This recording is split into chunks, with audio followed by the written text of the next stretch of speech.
بیٹے کی زندگی میں بھائیو جھوٹ خاص طور پر زندگی سے ہم نکال دیں، جھوٹ نہ بولیں اور ایک کسی کو دھوکہ نہ دیں۔ میرے نبی نے فرمایا میرا امتی ہر گناہ کر سکتا، دو نہیں کر سکتا، ایک جھوٹ کبھی نہیں بولے گا، ایک دھوکہ کبھی نہیں دے گا۔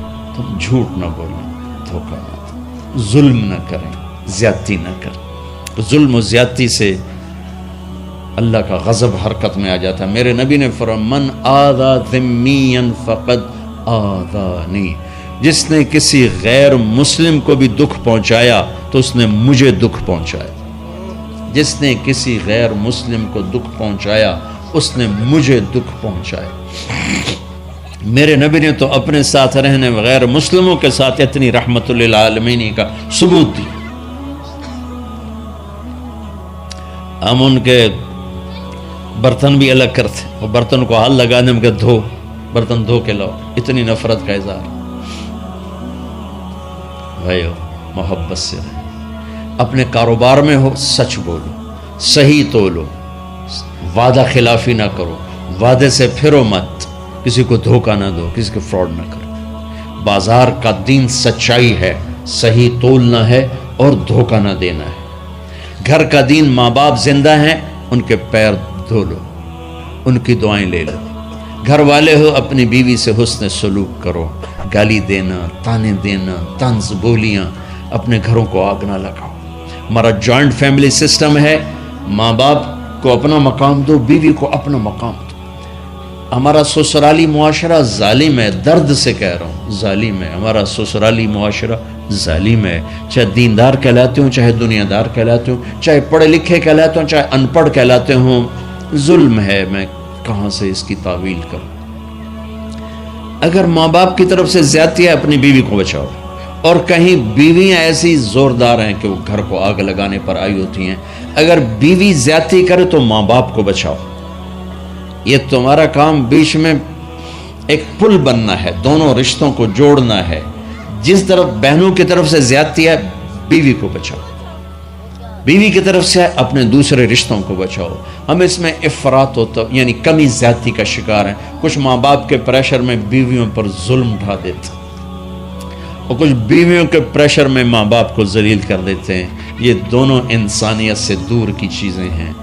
بھائیو اپنے نبی کی زندگی پڑھو اللہ کو۔ میرے نبی کی ایک حدیث سناؤں، میرے نبی نے فرمایا یہ جو میرے مدینے والے لوگ ہیں نا یہ بڑے اچھے ہیں، ان کے گھر میں جب کسی کی ڈولی اترے نا تو اسے یوں لگتا ہے جیسے میں اپنے ماں باپ کے گھر ہی آ گئی۔ یہ چند دن پہلے میں نے حدیث پڑھی تو مجھے بڑا مزہ آیا کہ میرا تو مستقل مضمون ہے، بیان کرتا رہتا ہوں۔ آپ نے فرمایا کہ یہ جو میرے انصار ہیں مدینے والے، ان کے گھر میں کسی کی ڈولی آ جائے تو اسے یوں لگتا ہے جیسے اس کو اپنے ماں باپ اور ساس سسروں میں کوئی فرق ہی نہیں نظر آتا کہ یہ ایسے اچھے اخلاق کے لوگ ہیں۔ چلو اگر یہ نہیں ہو سکتا تو کم از کم یہ نفرت تو نہ ہو، لگائی بجھائی، لڑائی جھگڑے، طلاقوں کی شرح بڑھ چکی ہے صرف زبان کی بدتمیزی پر، صرف زبان کی بدتمیزی پر، صرف زبان کی بدتمیزی پر طلاقوں کی شرح بڑھ چکی۔ بھائیو اپنے اخلاق سے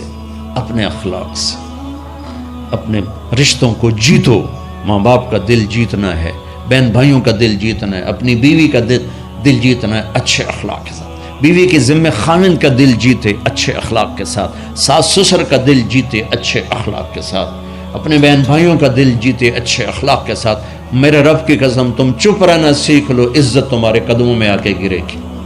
جواب نہ دو، چپ ہو جاؤ، اللہ عزت تمہارے قدموں پہ لا کے کھڑا کر دو، تمہارے قدموں میں آ کے اللہ عزت کو گرائے گا۔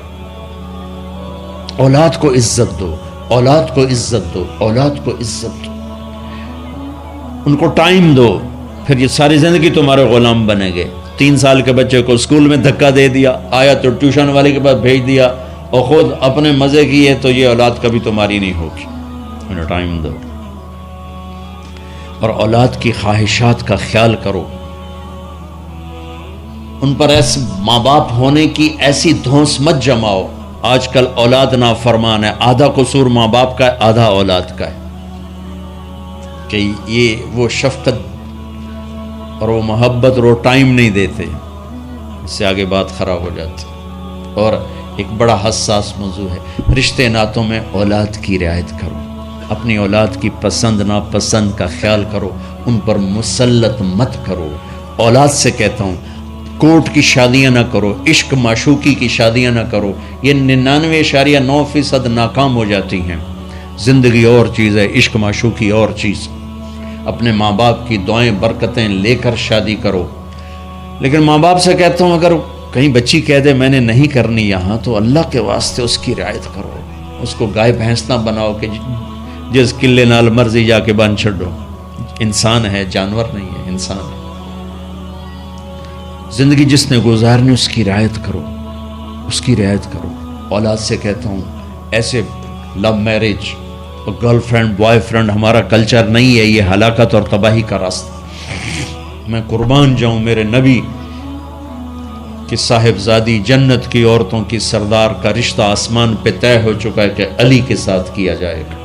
خبر آ چکی، جبریل آ چکے ہیں کہ یا رسول اللہ فاطمہ علی کے لیے، اور حضرت علی رشتے کا پیغام لے کر آئے، اور آپ فرما رہے ہیں انشاءاللہ۔ ہاں نہیں کی، کہا انشاءاللہ۔ ہاں تو ہو چکی ہے، انشاءاللہ۔ ہاں کیوں نہیں کی؟ ہاں ہو چکی۔ آپ کو سبق سکھانے کے، ہمیں شریعت سکھانے کے۔ گھر تشریف لے گئے، فاطمہ بیٹی علی کا رشتہ آیا ہے، ہاں کر دو۔ اللہ اکبر۔ جب جبریل آ کے بتا چکے ہیں کہ یہ رشتہ ہو چکا ہے آسمانوں پر، اللہ نے کہہ دیا ہے کہ فاطمہ علی کا کے ہاتھ میں دی جائے گی، پھر یہ کیوں پوچھ رہے ہیں بیٹی علی کا رشتہ آیا، ہاں کر دوں؟ ہمیں سکھانے کی کہ کتنی بچیاں سسک کے زندگی گزار دیتی ہیں، ماں پیو زبردستی کر دیتے، کتنے بچے سسک کے زندگی گزار دیتے ہیں کہ ماں باپ زبردستی کر دیتے۔ بھائیو اللہ کے واسطے شریعت پڑھو، دین پڑھو، نبی کی زندگی پڑھو۔ حضرت فاطمہ رضی اللہ تعالیٰ عنہ کا انکار کرنا تھا، کیا خیر؟ آج کل کی شریف بچی بیچاری چپ کر کے کہتی ٹھیک ہے جی میں ماں پیو دی مرضی۔ تو فاطمہ جیسی ہستی کوئی تصور کر سکتا ہے؟ کہیں گی نہیں، وہاں سے اقرار ہی تھا، لیکن ہمیں پیغام دینا تھا، سکھانا تھا کہ یا رسول اللہ جیسے آپ علی جاؤ لوگوں کو بلاؤ۔ پھر لوگوں کو بلایا، پھر آپ نے نکاح پڑھایا، پھر رخصتی ہوئی، بلا کر آپ نے فاطمہ کا ہاتھ پکڑا اور یوں علی کے ہاتھ میں دے کر کہا علی تمہیں نبی کی بیٹی مبارک۔ اور پھر فرمایا فاطمہ مجھے جو سب سے زیادہ محبوب تھا میں نے تیرا ہاتھ اس کے ہاتھ میں دے دیا۔ بھائی اللہ کے واسطے اپنی قومی زندگی سے نکلو، رواجی زندگی سے نکلو، پنجاب کی زندگی، پٹھانوں کی زندگی، بلوچوں کی زندگی، سندھیوں کی زندگی، یہ بت ہیں، ان کو توڑ کے نبوت والی زندگی، نبوت والی زندگی، نبوت والی زندگی وہ اختیار کریں گے، ہماری عورتیں بھی سکھی، ہمارے مرد بھی سکھی، ہماری اولاد بھی سکھی۔ تو سارے بھائی نیت کرتے ہیں نا اس کی انشاءاللہ، اللہ تعالیٰ ان کی بخشش فرمائے۔ تو آپ بھائیوں ایک تو جہاں مرکز ہے اسماعیل وہاں جایا کرو، جمعرات کو آپ کا فائدہ ہوگا۔ آپ کے پاس مسجد میں جماعت آ جائے ان کے ساتھ بیٹھا کرو، اس سے آپ کو انشاءاللہ فائدہ ہوگا۔ مہینے میں 3 دن جایا کرو، اس سے آپ کو انشاءاللہ راستہ ملے گا۔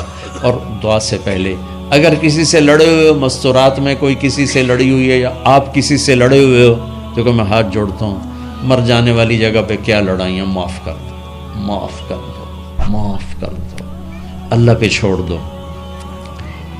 اپنے نبی کے ایک حدیث سنا کے دعا کرتے ہیں، آپ نے فرمایا مدینے والوں سے، مدینے والوں میرے بعد تمہیں تمہارا حق نہیں ملے گا، کیا کرو گے؟ کہا جی ہم تلوار اٹھائیں گے، حق لیں گے۔ آپ نے فرمایا اگر میں اس سے اچھی چیز بتاؤں کرو گے؟ کہا جی کیا؟ کہا حق کے لیے لڑائی نہ لڑنا، چھوڑ دینا اور حوض کوثر پہ آ جانا، سارے پورے کروا دوں۔ اب یہ وعدہ مدینے والوں کے ساتھ نہیں ہے، یہ وعدہ ہر اس امتی کے ساتھ ہے جو جھگڑے سے بچنے کے لیے حق چھوڑ دے۔ اپنا حق لو، کوشش کرو، لیکن اگر لڑائی کی شکل ہے واپس ہو جاؤ کہ یا رسول اللہ آپ کے حوالے۔ آپ نے مدینے والوں میں ہمیں بھی شامل کیا ہے، جس کا حق مارا جائے اور لڑے نہیں، چھوڑ دے، صبر کر جائے، میرے انتظار کر آنکھیں بند ہونے کا کہ میرا نبی تیرا وکیل ہوگا اور اللہ جج ہوگا، ان ویکھیا فیصلہ کہندا ہوندا ہے۔ پھر تم اپنے حبیب کو اپنا وکیل بنا لو۔ اب معاف کر دو، عورتیں بھی معاف کر دیں، آپ بھی معاف کر دو، گلے لگو، امت بنو، محبت سے رہو۔ کیا 4 دن کی زندگی میں نفرتوں کی آگ بھڑکانا